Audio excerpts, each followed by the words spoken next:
So we are in the last principle. So you should be very proud of yourself because you have done so much work. You've dedicated your time, your energy, you're doing the work. I want you to really, really feel proud of yourself because this is like your think of self in this beautiful garden that you are just adding all of these seeds to. They're going to nurture you, they're going to nurture your friends, they're going to nurture your family, your children. Think about how much love you would give to this garden if you know that this is what's going to feed your family, what's going to feed you. I want you to really see that, walk into this beautiful place. Maybe it has a nice little fence around it. Maybe you're going to add carrots. Maybe you're going to add herbs. Maybe you're going to add all of it.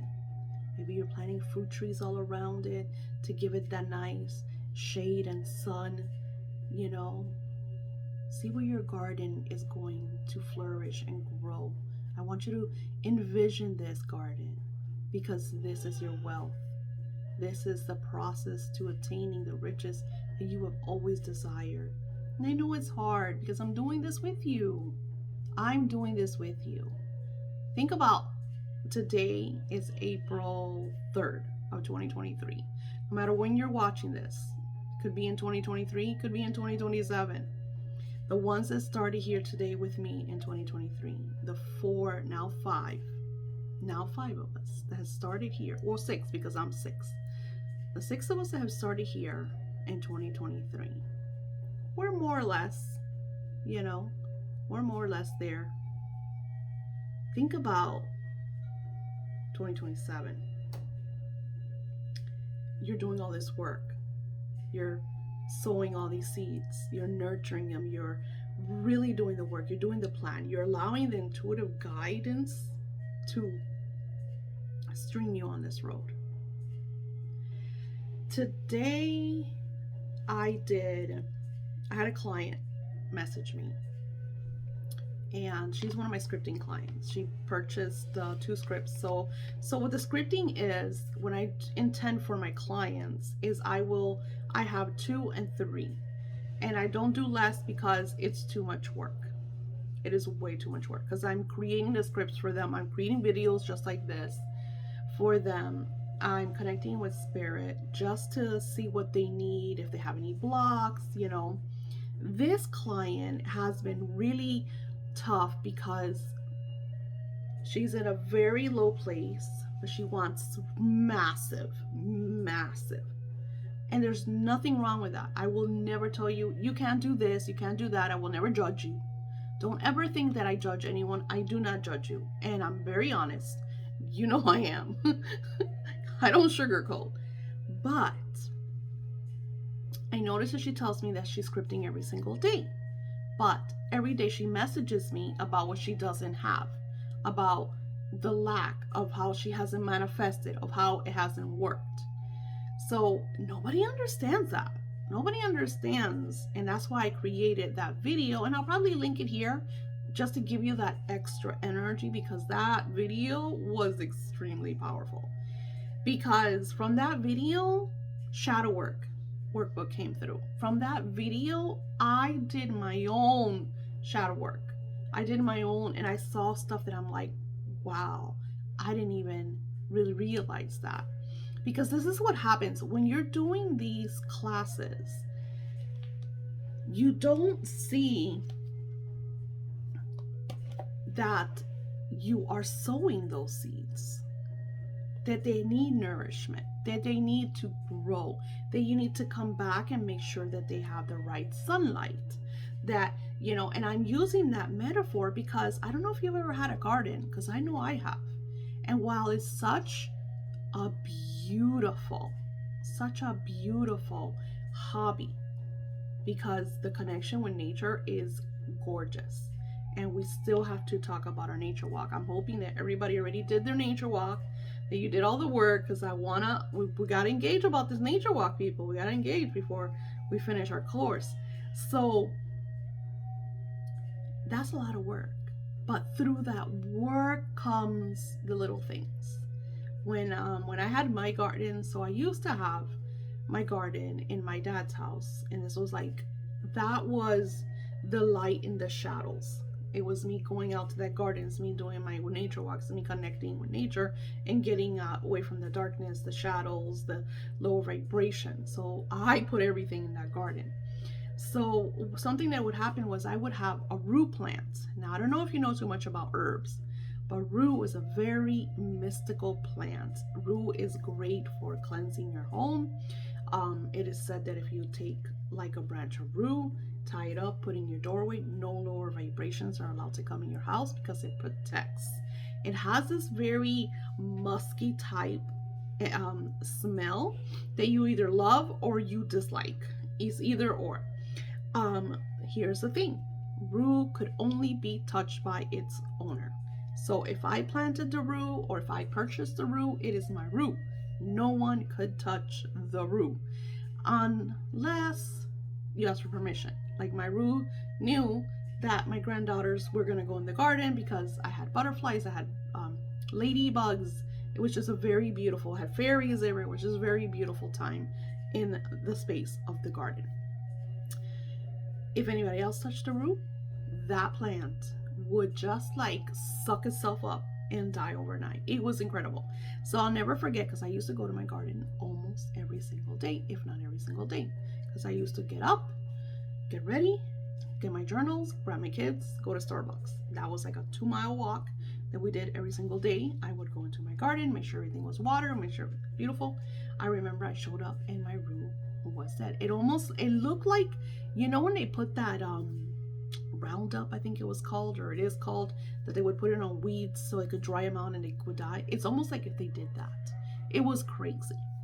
So I got to the point that I had to put my rue in the middle, because my garden was, and my dad is very territorial, especially like he used to drink and do drugs, and he would just pick on shit, the paranoia, whatever the fuck.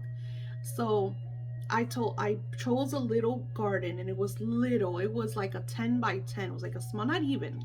It might have been like a 5 by 5. It wasn't a big space, but I had like a little trellis around it.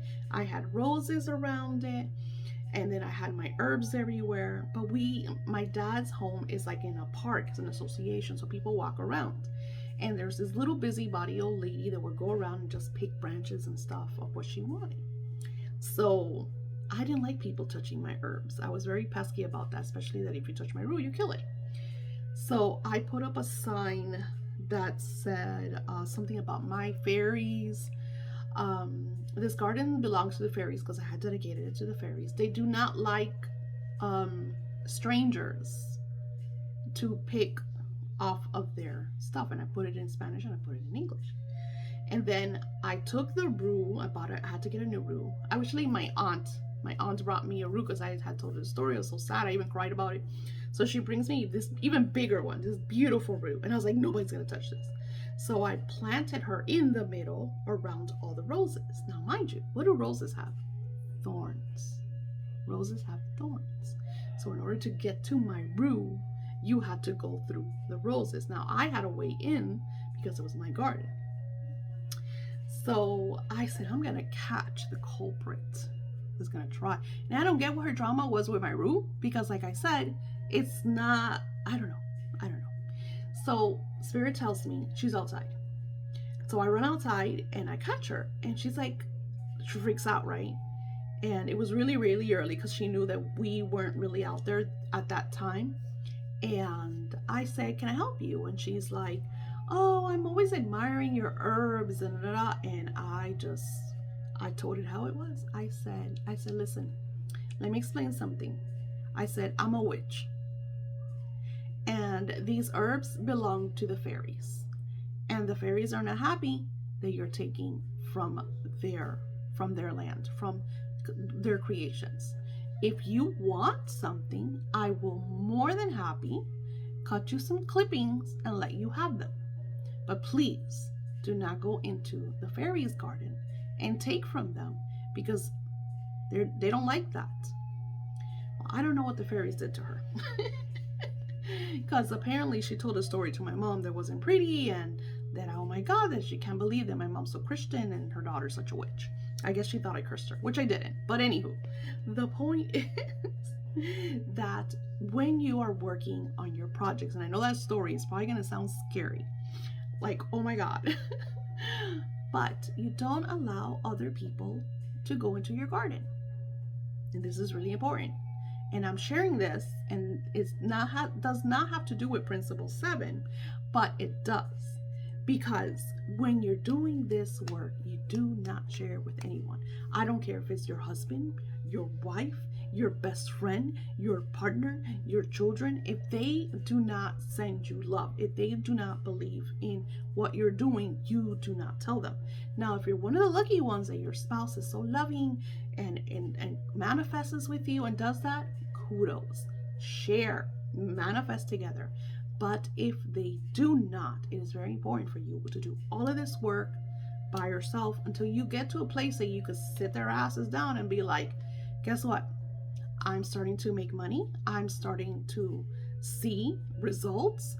And now I need to take it up a notch. And I need you to do this, that, and the other. Because you become like the executive in your house. You become like the pants, per se. So you have to make everything work for you, because if you, and this is my flaw, this is why I'm sharing this with you, because one of the shadow works that I did today was that I make, and then everybody goes and sucks it all up. So then I can't take that harvest and invest into bigger things, you know? So then when I do take and invest into something big, I freak out, which takes me to the next. And let's read Principle 7 together. Increasing your money. You start where you are. I discussed this in my video, why your scripting to manifest is not working for you. You must use and grow that amount. If you only make $200 a week, it is okay if that means getting a side job or something outside your ideal plan. It is that non-ideal plan that will serve the ideal plan. Sometimes when I first started my garden, there was big boulder rocks that I had to take out. My hands were dirty. I remember I did a video and I'm like, excuse me, I was in my garden and my nails were like black. And no matter how much I took out, it was always a little bit of dirt in there. Now, this is the problem. If my earnings reduce, or if I have a big project and not enough money is coming in to support that big project, guess what? I will get a job. I will get a side gig. I will do DoorDash. I will do Uber. I will go back to my serving. I will get a job, because that job has to replenish the money that's not coming in and make sure that it's putting away money for my goals. Nobody does this. Nobody does this. Everybody freaks out. Oh, I can't get a job. Oh, it means that I'm not wealthy. Oh, if I get a job, then I'm not abundant. Oh, if I get... Like, there's every excuse in the book for not getting a job. I do not understand that. Okay. Anyway. And I talk about this. People will complain about how shitty their job is, but have a job that barely makes them enough to pay the bills. I have this client that I told you about when I saw everybody drowning in the ocean. That for 3 months I did work for him for free to help him get out of that rut. But every time he would message me is, I don't have money. I don't have money. I'm broke. I don't have money. I have to pay the utilities. I'm being homeless. I don't have money. What do you want me to do? You want me to go in the water? Take you out? Put you on the boat? Feed you with the silver spoon? No! Go get a second job! If you got one job and it's not paying you, go get a second job. Why don't you have a second job? Why don't you have multiple streams of income supporting you? People will complain about how shitty their job is, but their jobs barely afford their bills. Then they will lose their job and sit and complain even more. Then instead of getting off their asses and getting a job or side gig that will fund their wealth and dreams, they complain. Now, it is going to be uncomfortable. In this time frame, we're taking out the boulders, we're taking out the rocks. We have to, in order to put the seeds in, we got to make the land, soft. We have to nurture the soil because sometimes it's not even soil, it's sandy or there's roots. So you really have to get in there and clean. This is what you're doing with the principles. This is what you're doing with the plans. You're taking out all the old stuff that no longer fits. And if that means that you have to get an extra job or side gig or something that's going to help you put away 20%, because 10% is not enough, because you want to be a multimillionaire. Some of you are talking about you want to be trillionaires and you don't have a penny to weigh on. Do the work, people. If you don't do the work, you're not going to make the money. You can't complain about what you don't have when you don't go out and get it. You have to go out and get it. Especially today, my God, there's so many side gigs. There's so many ways for you to make money. Like, there's no excuses. When people tell me that they don't have money to pay for stuff, I don't even deal with it anymore. Before, I used to be like, oh my God, yes, they're right. They can't pay for my wealth class because it's $55. What? I'm saving right now because I'm taking a mentorship with Amanda Francis. That's $2,000 to better do, because I want to be really good at my classes. I want to be able to learn like the back, I'm learning the marketing. As a matter of fact, I just got, her name is Maria, and she teaches you how to do the marketing stuff, like Facebook, Instagram, like how to grow. And just today, some of you might have gotten my email blasts about my socials. And she teaches you like little things to do. You want to build your businesses, but you're not doing anything to build them. This client that I'm talking about, I'm just like, she's like, I want a $10,000 client. And I was like, oh my God, that's awesome. Because I want a $10,000 client too. So I want a $10,000 client. I've had $10,000 clients, but I have a listing for $10,000 clients. I share my stuff on social media.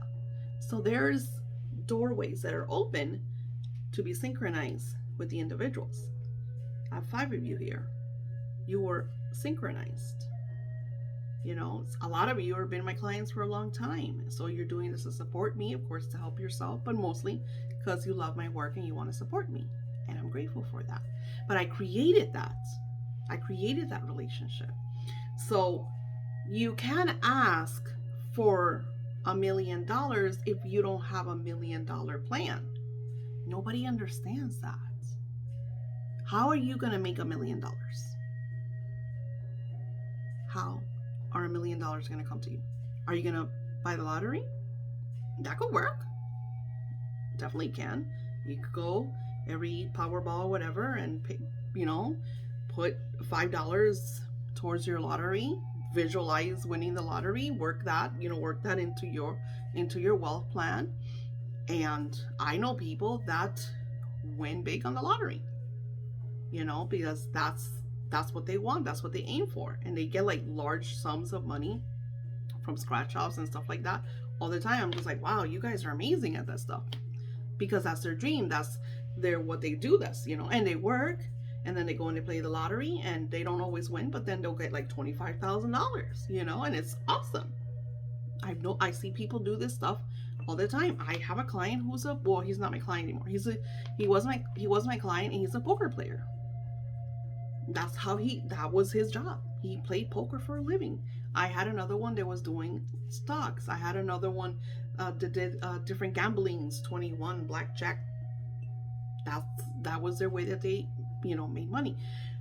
The point is that there has to be a plan, and these 7 principles creates like a ripple effect in your life, because you start with, I'm going to put 10, I'm going to put 20% away. I'm not going to touch it for 6 months, 1 year. And then in that time, I'm going to take that money and I'm going to invest it how I know to invest it. So then what happens is you start to align. Things will start to show up for you to invest. Ideas will come. Like me and my daughter now are starting a side jewelry business, and we're super excited about, because it's something that we love. And we're putting money aside because we want to go to a jewelry show. So that's going to be so much fun. And then we're going to open different shops to sell the jewelry. Kendra Scott, you could look her up. She started with her little jewelry ideas. She started making jewelry. that girl is a multi-millionaire 10 times over. I mean, you could look her up Instagram. Look, just Kendra Scott. And now she invests in other people because she struggled as a mom to support her family and had these little ideas. So today, it's not just the money that you're putting away. There's also ways for you to make money from nothing. When I revamped my Etsy shop, I sold what I had. I had candles, I had my readings, I had my cards. So I used what I already had to stream that income, to bring in that prosperity. You know, the divine name that I shared with you a couple days ago, all of that adds fuel to your manifesting wealth fire. You have to do the work. Principle 7. You instead of getting, so I initially it will get uncomfortable. I talk have multiple income streams. Okay, so principle 7 is about having your money work for you. Remember that we said, and we took control back, money is your servant. So where we are today, money no longer controls you. You're the boss. You are the master of money. Money serves you.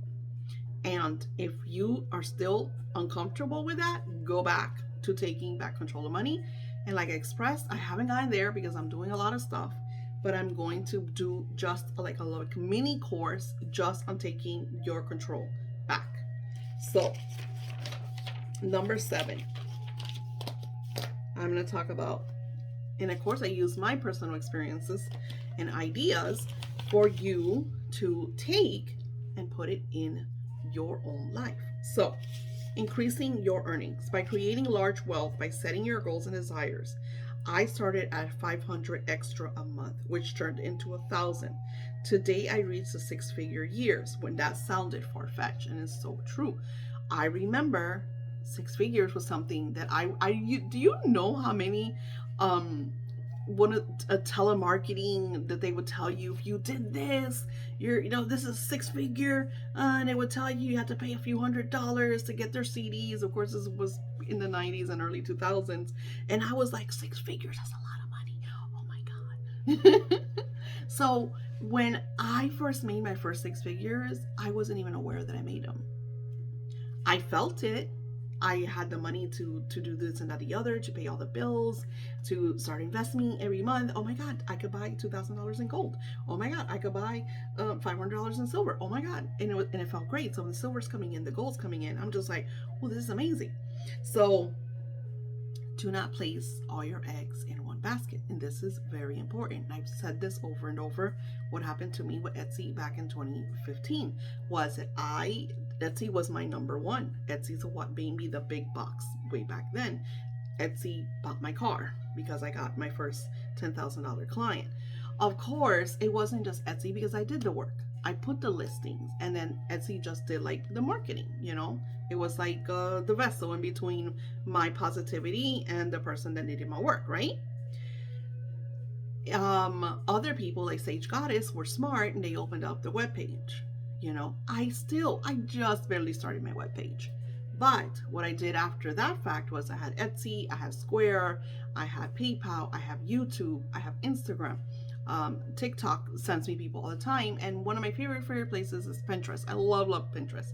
Pinterest sends me people all the time because I like to ask, hey, how'd you find me? And usually they say, hey, I found you in Pinterest. Or you wrote an article in Pinterest. Or somebody shared you with me from Pinterest.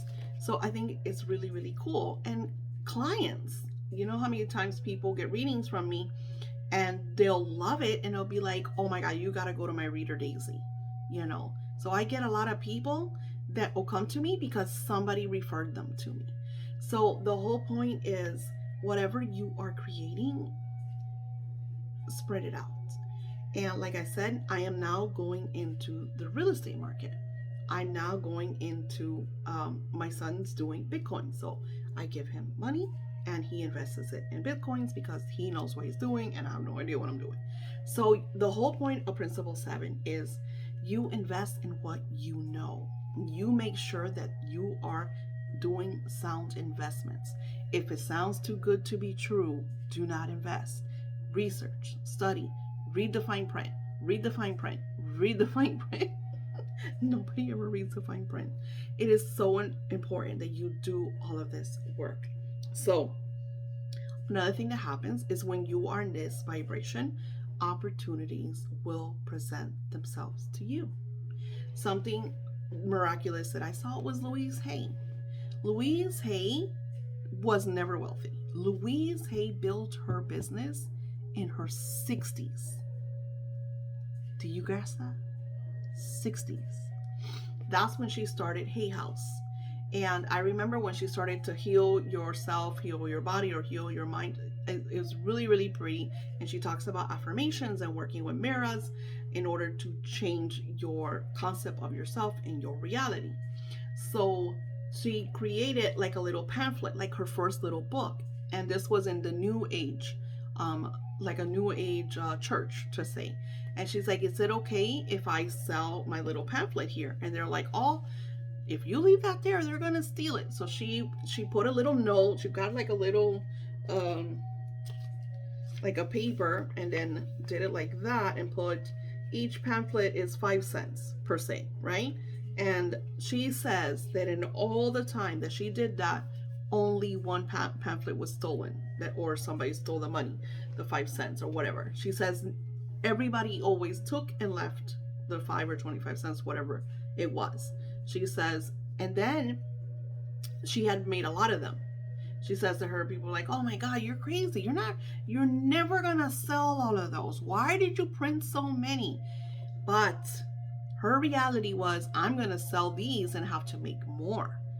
That's how Louise Hay started her publishing company, with her own little pamphlet, selling her own little pamphlet for 25 cents. She created a multi-million-dollar company that, even though now she's no longer here on this earth, is still generating millions upon millions of dollars. Isn't that crazy? That is surreal. And you hear about stuff. Jack Canfield, and he had his wife, a believer, someone that manifested with him. Jack Canfield wrote a check for $100,000. He says, this year I will make $100,000. And he grabbed the check and he put it on the ceiling of his room. And every night before he went to bed, the first thing he saw in the morning, last thing he saw at night, was that $100,000 check. So then little things started happening. He says it was like the Twilight Zone. If you look at The Secret, he tells this story in The Secret. He says that he got an idea. Well, if I sell this book to X amount of people at this amount of price, I will make my $100,000. And he says that he got an idea for a magazine article, someone that would promote him. And he said in that time it was like the National Enquirer or something. And he says he wasn't one of, because he used to do speaking engagements for like almost free. He wasn't really making money from that. And somebody from the National Enquirer says, hey, I'm so-and-so from the National Enquirer, and I wanted to interview you. And he says that he freaked out. He was one of those like, what the fuck moments. I just thought about that, and a few weeks later it happened. And that's how this works. You do all this work, you do all this planning, you use your intuition, because it comes to you, it guides you. With me, it's my books. And let me tell you, it's gonna get scary, because there's times that are like, they're like, I need you to take this and invest it, and you're like, that's a lot of money. And Eagle's like, don't do it. Hold on to that money. Hold on. And Spirit is like, if it manifests, it'll be $15,000. And you're just like, okay, I'll take a leap of faith. What's the worst? I lose a couple thousand. I'll just go work again. And that's how you have to see it. You have to see it as in a leap of faith, as in it's going to work. And if it doesn't work, it's okay. I'm going to do something else. But you can't I can't invest it and be like, is it going to work? Let me check. And Spirit will tell me, because sometimes I'll check on it and they're like, what are you doing? Go work on something else. Let us do our work. So you want to set it and forget it. Unless it's something that you have to work on If it's something that you're doing and you just need to allow it to work, allow it to work. Don't check it every single day. And I know it's hard because I do that too. I'm just like, okay. Allow it to work. So principle number 7 is pretty much the cure to poverty. Because once you get to principle 7, that means that you're taking X amount of money and you're investing in this project. You're investing. And what's going to happen is you're going to have maybe people that you know, they're like starting, Kickstarters. And maybe you could invest in them. Or maybe you have people that are starting businesses and they're looking for angel investors, and you're like, well, I'll give this much, but I want 10% or I want 15%. And again, it's an investment. You don't know if it's gonna make or break, but what if it makes $1 million? $1 million profit is $100,000 in your pocket for whatever it is that you invested, 10% of what manifested, right? So think about what if. It doesn't have to be concrete. Just what if? What if it hasn't? What if this manifests? I saw this beautiful, and I used to follow her, and this was back in 2011, before the big shift to 2012. Maybe, yeah, it was late 2011 or maybe mid 2011. And she uses what if affirmations. What if the $10,000 client comes in today? What if that $10,000 client tells another client that also gets a $10,000 listing? What if I sold my 199 spots to my new wealth class in one night? What if I sold it while I was sleeping? So it's not concrete of it's going to happen, it's not going to happen. Because sometimes when you're saying things, and I know this with some of my scripting clients, that they don't believe it, like the one that I told you. So I'm working on some what ifs for her, because she will script, and then she'll email me, it doesn't work. This is happening. I'm failing. Oh my goodness. Oh my goodness. Oh my goodness. So I'm doing some what ifs for her. I sent her some shadow work, which is crazy. And which is on our Patreon. My Patreon's $333. So you guys could go over there. And I also have the predictions for April there. So Patreon is up and running and is starting at only $333 a month. So you're more than welcome to take advantage of that. Message me if you want to be part of that. So this is the 7 principles. Learn them. Write them down. Put them in your journal and let them guide you. I will see you tomorrow. Namaste.